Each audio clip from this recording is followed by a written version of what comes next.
All right. Hey, sophomores. Happy Wednesday. I'm just going to run through real quick. I have one slide to talk about, and then I'm just going to run through your assignment, and then you're good to go. So let me do that right away. Share my screen.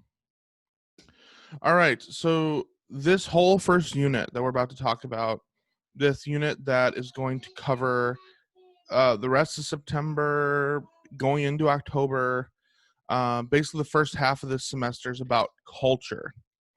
And what is culture? Now, when we think about culture, when you hear the word culture, a lot of times we think about a different kind of people from different parts of the world and what kind of food they eat, what their religions are, what they believe in, maybe what the setting is that they live at. Like in America, when you think of cultures, you can think of more of the urban areas, which would be like the city, or the rural areas, which would be like the farmlands.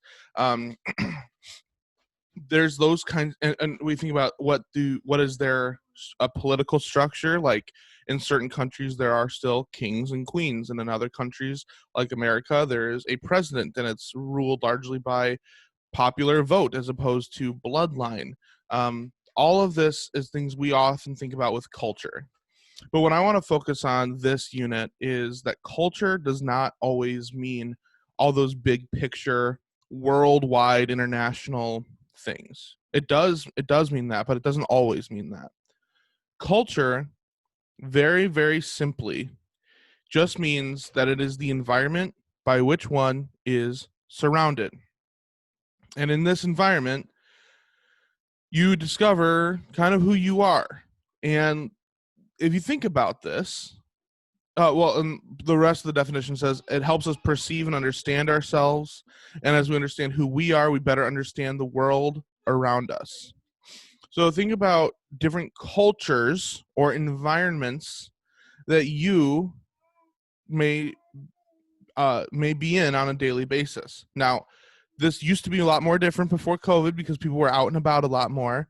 So I'm going to use those as an example. But think about this: you most likely behave differently at home around your siblings and your parents or anybody in your family than you do in class around your classmates and your teacher.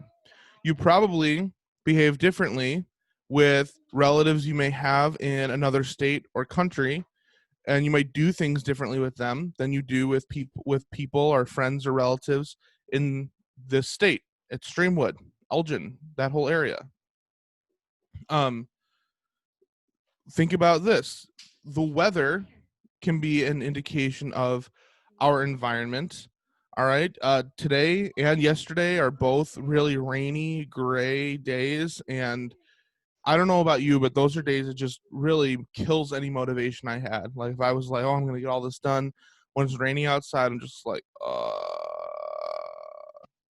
maybe you feel that way too. Some people love the rain and it gives them energy. Some people, like me, I don't hate the rain, but it just definitely kills my energy. Um, that is all pieces of culture. So, moving forward, this week, some of next week, and then a novel following the weeks after, we are going to be reading stories about how culture, somebody's environment, changed who they are, or who they are was determined by the environment they were around. So when you think about the article you guys read for the diagnostic, which was about the NBA boycotts, basically what that article was saying was the culture in America right now is in a whirlwind of racial injustice. That's the quote unquote culture in America, according to this article.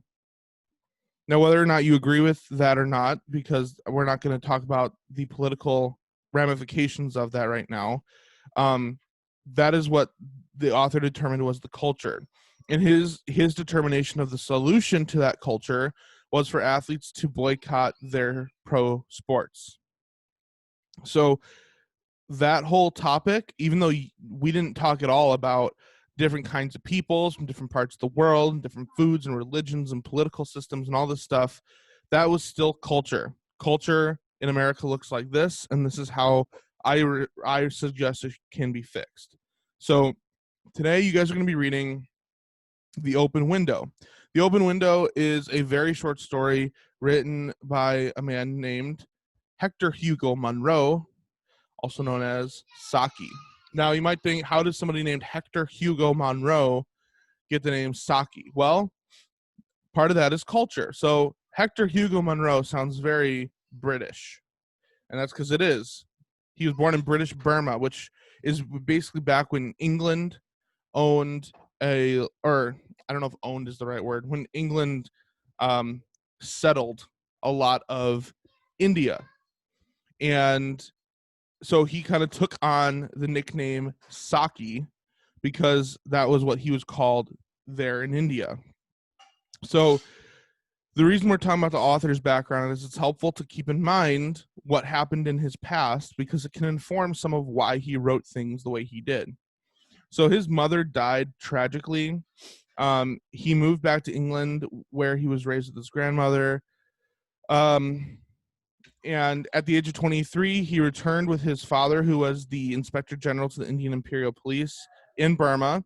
But when he was there, he suffered frequent, immense fevers. And therefore, he had to return home, and that's when he turned to writing. He started as writing in the newspapers, magazines, and eventually published short stories. And though he was sick and over age to enlist, Munro still joined the British Army anyway during World War I. And during World War I, he was killed by a German sniper. So that is the story of our author, Saki. So the things I want you to keep in mind as you go and read The Open Window now is, one, that his mother died tragically, and two, he suffered frequent, immense fevers. And as you consider those two things, and as you read The Open Window, you might see how his environment or his culture changed and molded who he was. And you also are going to need to consider how it changes the characters in the story you are going to read. All right? So, without further ado, on your Canvas modules, there should be posted the story and the questions you need to answer for The Open Window. I would like you to go ahead and read and answer those. And then the next day we have synchronous in class. So today is a day. So for my second period sophomores, the next time we have on Friday, we're going to talk about the questions from this story. For my third and eighth period sophomores, we're going to talk about this on Thursday, tomorrow, when we have class. So make sure you're paying attention, make sure you're answering those questions, and have a good day.